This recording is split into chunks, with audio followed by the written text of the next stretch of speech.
What's up YouTube, Capital G here, looking at a couple of really impressive cards from Rising Rampage that I like a lot. If you guys have not been keeping up, or maybe you're just not in the know, after the some more cards were revealed by Konami on Thursday, later in the day the rest of the Rising Rampage set got leaked, and we basically know everything that is actually in here. These happened during my live stream, and I looked at a bunch of the cards, because I think it was like 16 or 18 cards in total, and I was like, a lot of them not really that impressive. A lot of cards are just really close to being, really valuable and good, but overall I wasn't too impressed. Then I kind of looked back when I could give it my full attention, and there were actually a couple of cards that I really liked, and that's what I'm going to talk about in this video. So the first one is a quick play spell called Psychic Implosion. It's a hard once per turn, and I love the artwork because it's Psychic Life Transfer. If you guys don't know that card, she's like super old. I want to say she's from the Duelist Genesis, but she also was on the artwork of another card called like Psychokinesis from Crossroads of Chaos. It was when Konami was like super pushing the psychic archetype at the beginning of 5Ds. Anyways,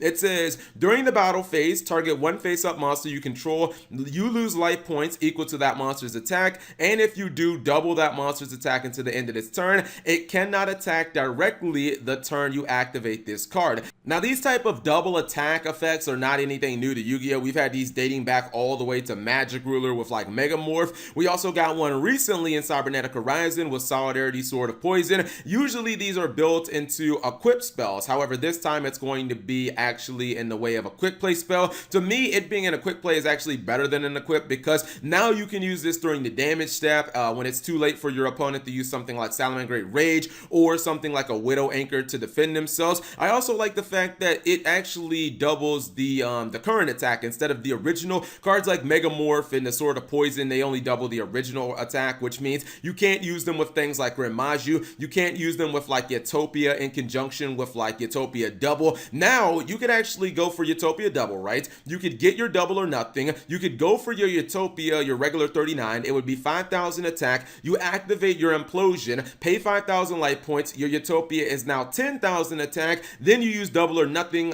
when you're attacking your opponent, and now your Utopia is 20,000 attack. Now, there are some obscure situations where maybe your opponent can survive a 10,000 attack Utopia. No one is going to survive a 20,000 attack Utopia, so that's just something to think about. Also, this can be useful for something like Chaos Max. I love it because you could use this in Chaos Max, right? You could have an 8,000 attack Chaos Max, and then your other monsters can still attack your opponent directly, meaning that getting game should be a lot easier. There are some other practical applications. People are talking about using this with Ultimate Conductor Tyranno and like Lost World Dinosaurs. If you have Pentastag, which is a link monster that they're loving right now, you can actually make your Ultimate Conductor Tyranno 7,000 attack. It can attack over your opponent's Lost World token. At that point, it's basically 7k straight to their face, and then any other attack is basically going to end the game. And then the one last deck I actually like this in would actually be my Luna Lights. This is a way to get something like Leo Dancer to be 7,000 attack. Leo Dancer can attack twice, so obviously she can seriously bring the hammer. Or I think it might even be a little better to use it on Panther Dancer. Panther Dancer can attack every single one of your opponent's monsters multiple times, and she can actually make it so your opponent's monster would not be destroyed by battle the first time. This means you can crank her attack up to like 5,600. She'll progressively get stronger too as she destroys monsters, and then you can basically just ram into the same one of your opponent's monsters like twice and just essentially just kill them with that battle damage. So I definitely think that this card is better than some of the other cards that double attack that we've had in the past,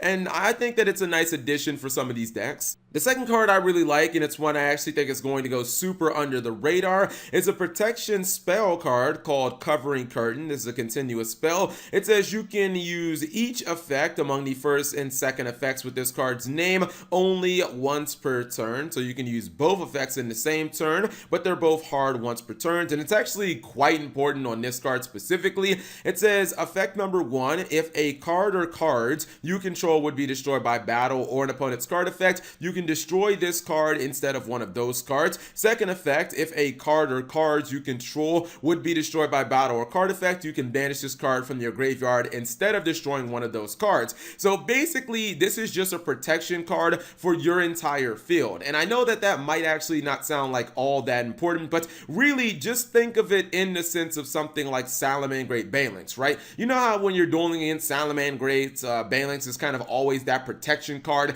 that's hovering over you. you're like, oh man, I gotta kill all their monsters twice because of the Balinks that's in the graveyard and how it extends into, you know, their spells and their trap cards. Like if you try to blow up their Sanctuary or their Will of the Salamangreat, Balinks can protect those as well. This card basically is Salamangreat Balinks for any deck in Yu-Gi-Oh! And the thing that I like about this is this card can be used multiple times in the same turn, which is absolutely nuts. It also doesn't really help, right?